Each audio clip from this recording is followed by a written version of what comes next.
बीते कुछ समय से चांदी की कीमतों में ताबड़तोड़ तेजी के बाद चांदी में तेज गिरावट दर्ज की जा रही है।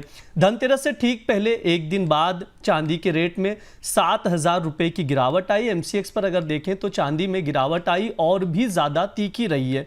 यहाँ जो सिल्वर की गिरावट रही है 8% से ज़्यादा टूटती हुई दिखाई दे रही है। आपको बता दें पिछले धनतेरस पे चांदी की कीमत 99,700 रुपये प्रति किलोग्राम थी। चांदी में इस साल 70,000 रुपये से ज़्यादा की तेज़ी देखने को मिली है। सर, जो करेक्शन आया उस करेक्शन की प्रमुख वजह क्या है?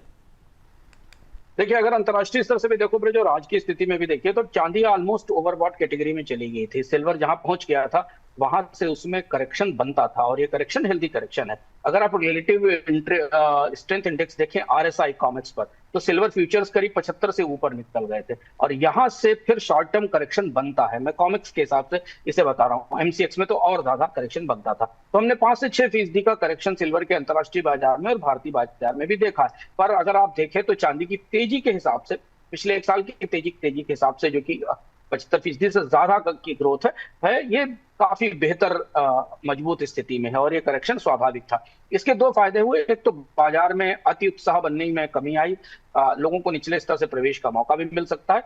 और दूसरी चीज जो ईटीएफ के बाजार में असमंजस बना हुआ था, कई सारे प्रमुख म्यूचुअल फंड्स ने अपने फंड ऑफ फंड्स में लंपसम इन्वेस्टमेंट रोक दिए थे क्योंकि चांदी की फिजिकल और फ्यूचर के प्रीमियम में बड़ा फर्क हो गया था और फिजिकल चांदी की उपलब्धता नहीं थी।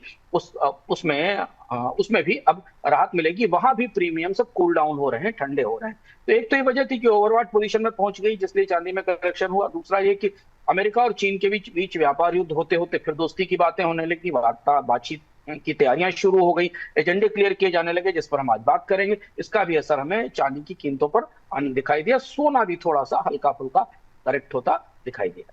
सर, ये भी समझाइए और बताइए क्या चांदी में एक बार फिर से रैली दिख सकती है? देखिए अब्रज, अगर आप चांदी को विशुद्ध रूप से फिजिकल सप्लाई और डिमांड के आधार पर देखें, जिस पर हम लगातार अपने अलग अलग प्लेटफॉर्म पर चर्चा करते रहे, अब में करते रहे, तो ये गिरावट टेक्निकल गिरावट थी क्योंकि चांदी ओवरबॉट पोजीशन में थी, फ्यूचर्स वहां तक पहुंच गए थे जहां से इन्हें नीचे आना चाहिए था। फिजिकल सप्लाई में चांदी के अंतर्राष्ट्रीय बाजार में कोई महत्वपूर्ण बदलाव नहीं हुआ है। जो 4 साल की एवरेज कमी है वो अभी भी लिंगर कर रही है।